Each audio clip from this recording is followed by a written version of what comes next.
I got money on my mind. I'm just trying to get some dough. I ain't picking up my line unless it's money on the phone. It started off the back of the pandemic. Let me just say that. Right. I dabbled in it a little bit. 2019, I dabbled in it a little bit just to learn more about, acquiring companies and stuff like that. I would say the pandemic really allowed me just to pull the trigger, right? Because for a couple different reasons. One, real estate, at least buying multifamily, has gotten really hot right now, right? Like I said, when I started, it was off the heels of a recession, so it was properties available everywhere. Yeah, people went bankrupt everywhere. So it was kind of easier to identify a property, put it under contract, do whatever you needed to do in order to buy a property. I would say we're in that same time now, this time with businesses. And also, I also want to mention the competition has risen also with the competition has also risen when it comes to multifamily, right? For instance, it got to the point to where it went from one group or two group of syndicators coming in trying to buy a property to now it's 30 groups on a property taking tours of properties to buy one property and bidding up the price. Sheesh. Right? So it's like you got that on top of that. They're doing what's called going hard day one, right? And basically what that means is they're putting up deposits, $200,000, $250,000, $300,000 deposits, and they're non-refundable day one, which means if you go in, you do an inspection, you're like, man, this won't work out. You're automatically just giving up that $200,000, $300,000 in deposit that you put up. That's where I going hard day one. Right. So that's where that's why I say multifamily, at least for me, in strategies, in the people that I work with, in the types of properties that we look for, it's gotten extremely competitive. So along with that, combined with the opportunity to buy businesses, because of the pandemic, calls for a lot of opportunity, right? I believe it's all about opportunity. And just to answer your question a little bit deeper, the opportunity lies within, I think the number is about 595,000 businesses close every year, just off the strength of not being able to, naturally just not adding value to the market, whatever that business does, naturally not being able to provide value to the market, or, people retiring and just closing the doors, so it's, stats like that. Also, we're in the middle of a $68 trillion, I don't know if anybody read this, but we're in the middle of a $68 trillion wealth transfer. Right? So along with that, and also last thing, you have these baby boomers that are retiring. 10,000 baby boomers turn 65 every day for the next 19 years. Damn. Right? They own half of the country's businesses. So imagine how many businesses are just closing their doors because they don't have a succession plan. So the kid don't want to deal with it. Right. Yeah. Right. The kids are programmers at this big, I don't know, IT firm or they make apps or whatever, and they don't want to deal with a service business that's doing $3 million a year. It's a boring business, but it puts $500,000 in your pocket. They don't care, so a lot of these people just closing the doors. Also, the pandemic only expedited that 595,000. That number has risen because of the pandemic. So, point being is the opportunity is what drove me to start looking at acquiring companies. And I like that, because like whenever you acquiring these companies, you don't have to worry about all that, these closing doors and all this other stuff. You're looking at stuff that actually already works. So Can we kind of get into like how do you analyze a business like before you want to buy? I Like, kind of wanted to even ask, how do you find them first? Like, Right. where is there like a Craigslist for businesses going out of style or something? There is, well, actually you mentioned Craigslist. People post businesses on Craigslist that they want to sell, right? What?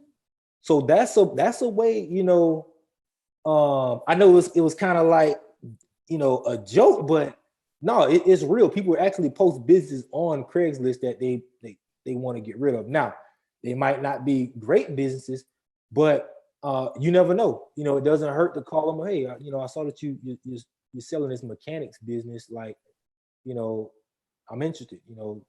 How can we talk? So how am I finding these businesses? Well, I'll give you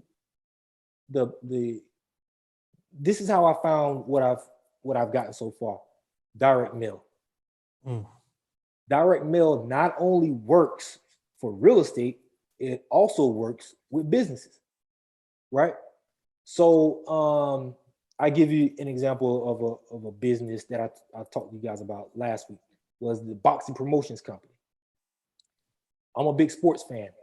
I want it to be in sports, right? So what I did is, by the way, a lot of this stuff is public information. A lot of stuff is public information. In fact, I would say all of it. Most of a business information is public, right? Because it's going through the IRS. They're gonna know. Right, exactly. So if people can start there and understand that, hey, these businesses aren't hiding the information. A lot of it is public, right? So with the boxing company, what I did, simple as this, I kid you not, I pulled up all of the registered licensed boxing promotions companies here in Florida, and I found their home and I mailed them. Simple, and I got phone calls back. I actually got a phone call from a guy that we're in the works of acquiring now. By the way, I also want to say this when it comes to boxing promotions companies. If anybody out there who said, "Wow, that does resonate with me," not every boxing event is a Floyd Mayweather event. There are good sized boxing companies locally that are doing numbers, on the weekends. And this happened to be one of them, right? But I found this guy he called me back off of one of my direct mail campaigns, and it's a motivated seller, because that's one thing that I do want to mention. You need somebody who's motivated, who wants to retire or get rid of the business or move on or something like that. So he was ready to retire. He does have a partner. They both want to retire. I'm trying to think of, you say, how do you find them? It was off a direct mail campaign. I'm trying to think. He been running this boxing promotions company for about 30 years. He's actually tied in with some of the big wigs, the Al Haymans of the world and guys like that. Oh, damn. And but yeah, you can find businesses direct mail campaigns, finding their addresses. I do want to say, you want to find the address of the actual owner. You just don't want to mail the business, because that triggers a lot of the employees. You don't want to get the employees, involved, and they say, oh man, they're getting ready to sell a business. I got to get out of here. I don't want to be involved with anybody else. Before you can actually get to that point to talk to the employees and stuff like that. So yeah, you can do direct mail campaigns, relationships, whatever business that you're in. You can buy your competitors. You can call your competitors up. Hey, just want to open up the conversation. Like, you guys looking to sell? Hey, we're open to buy. So if you look all around you, man, there's opportunity. A guy once told me, man, look, anything's for sale for the right price. So yeah. So with these with this direct mail campaign with the business owners, you were like skip tracing these people similar to like you do with real estate. I'm gonna tell you what. This was a test run, right? Yeah, I got that guy based off a test run. So what I did is I wanted to make my list as accurate as possible. So I took a week off of just everything that I was doing. And what I did is I pulled up, obviously here in Florida, all the licenses are listed. So I pulled that list of all of the people who own Box Promotions Company. I took the names of the list. It was tied up in the LLC. I just went to sunbiz.org, pulled who was in control of that LLC, who was the manager of the LLC. And wherever it was listed, wherever the address of the office was, I just went to that property appraiser's website, typed in the name, make sure had a homestead attached to it, because that's another key thing for people who do direct mail, is you want to check for a homestead. You can't lie on a homestead. Right? What is a homestead? A homestead basically is a tax exemption for somebody who owns a home. Mm-hmm. Right. So I think it's $25,000 for a single person, or $50,000 if you're married. You get a tax exemption for that home. So that's I think that's with the IRS. So you can't lie about a homestead, right? So I just pulled the names, found the home address, put their home address wherever the office was located, found their name, put their name on my spreadsheet, went to the next until I had a whole list. I think I sent out about 100 to test the first batch, and got phone calls back. And actually, the response rate of businesses I found is a lot higher than real estate. Right? I can believe it though. Yeah. So right. So yeah, that's how I originally found them. I didn't use anything like I think Lexus, or any of these other companies, or I didn't pull a list from a website, because I actually want to test it myself. Going forward, I think I'm going to start pulling some lists, because that take a lot of time. Yeah. Put together, to find. But I actually want to make it as accurate as possible to see if I can get the phone ringing and stuff like that, and it actually worked. So yeah. Okay. And I know your first question when we got on that was analyzing it, and then I have another follow up with that one. So I'll let you do that. Yeah, so can we kind of get into like some of the criteria that you look for whenever it comes to purchasing a business, like how you analyze a deal with that? Right. So some of the criteria that I'm looking for now is anything between 500,000 and 500. No, not 500 million. 500,000 and 5 million in revenue, right? Anything in. I at the beginning I had my floodgates open to just about anything. Now that I'm narrowing down in 2021, and I kind of got a vision of the company I'm trying to build, and which I'll explain that also. I am right now I'm still open to anything, right? But like I say, I'm narrowing down to logistics. I'm also narrowing down to healthcare, right? And obviously still real estate. So anything between 500,000 and 5 million, 10 employees, right? I want at least 10 employees. Preferably the manager to stay. If not, we can work out something where the next in line, we can bump them up to work out some sort of deal for them to stay. Because if they leave, then it's like you don't want to buy a job, right? That's what I'm trying. What you want to avoid is buying a job. So and also another number is EBITDA, right? So anything they're doing, 500,000 or 2 million or so in EBITDA. And what EBITDA is earnings before interest, taxes, depreciation, and amortization. So for the ones in real estate, it's similar to the NOI, right? Net operating income. Basically, it's your profit before you pay debt service. That's EBITDA. So those are the basics of what I'm looking for. But like I said, going into 2021, we're narrowing this thing down to where we're shooting at building a logistics company.